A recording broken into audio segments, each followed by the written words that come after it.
everyone, we're going to be making some soap today. We're making burdock root, marshmallow root, and calendula soap. All of them are wonderful for your skin, and we will go over that later, exactly why. But right now I just wanted to show you all of the materials and equipment that you need. So we have cheesecloth. I'll be using this because I actually decocted my roots in some water, so I'll be using that in the lye solution. So I'll still need to strain that. This is my container for making the soap, and as you can see, that's just an old carton from some really good coffee. Yeah, there it was. International Delight. I'm going to be using that. I still need to line this, but I also have this mold in case I have too much soap. I don't want to waste any of it. Here is my mixing bowl. This is a nice mixing bowl. See, it has a nice little spout on it. That's why I like this one. Then we have our safety gear. This one, here's your face mask. And this is just a multi-purpose dust mask. And I've never used it, so hopefully it'll work, but I'm going to be working with the lye solution outside anyway, so hopefully that won't matter too much. And then you're going to need your safety goggles, protect those eyes, gloves. You'll want to wear closed-toed shoes, long sleeves. You just don't want to get any lye on you because it will burn. Next back here we have, there's the flowers, the calendula flower we're going to be using. Here's the calendula flower powder, and I'm going to mix about probably 2 teaspoons of this into the oil when it gets warmed up. Back here we have cocoa butter, and I measured out my oils already, so we have cocoa butter and coconut, and then I actually have the olive oil and some apricot oil, because those are also really good for your skin. Next I have my soap making spatula.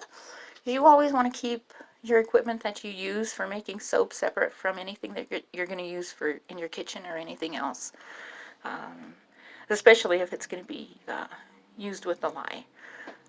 So then we have 2 thermometers you'll need. One is for the lye solution and one is for the oil, because you'll need to get those two to within 10-20 degrees of each other, so before you mix them.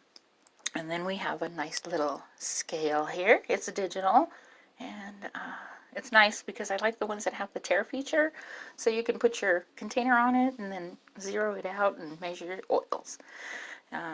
So let's see what else. Oh, and then here is my decoction of the roots. This one I still need to strain, and then you'll need a stick blender. And I think I got everything. I think I covered everything here. So yeah.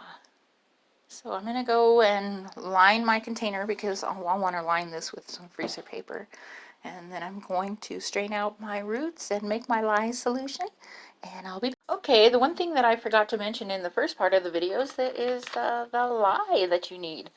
So yeah, so lye is what you need, and I couldn't actually, I don't have any kind of a stand to put my phone on, so I couldn't actually hold the phone and mix the soap.